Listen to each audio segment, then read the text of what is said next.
দুপুর বন্ধুরা, আশা করি সবাই ভালো আছো। তো ছোট্ট একটা ঘরোয়া রেসিপি। এখন এই ডাঁটা চচ্চড়ি করব। তো ডাঁটাগুলো কেটে নিয়েছি, আমি কোনো আলু টালু দেবো না, এমনি সর্ষে বাটা দিয়ে করবো এটা। ডাঁটা নিয়েছি, কিছুটা পেঁয়াজ টমেটো। তো কড়াইটা বসিয়ে দিয়েছি। তো চলো শুরু করি রান্না করা।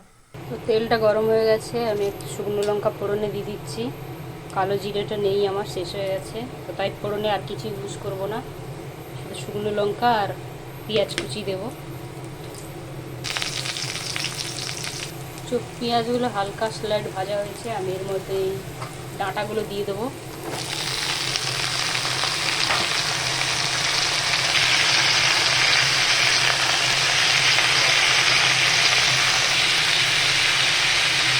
সামান্য নুন, সামান্য দেবো হলুদের গুঁড়ো,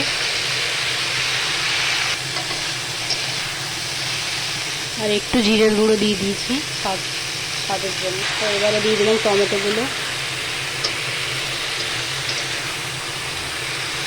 তো এবারে আমি এখানে সর্ষে, কাঁচা লঙ্কা, কাজু বেটে রেখেছিলাম, ওটাই দিয়ে দেবো।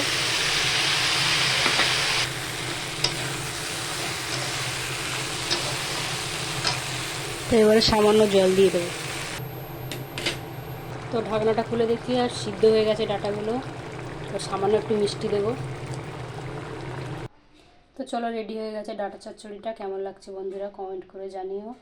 তো চলো, পরে আবার দেখা হবে অন্য কোনো রেসিপির সাথে। ততক্ষণ পর্যন্ত টাটা।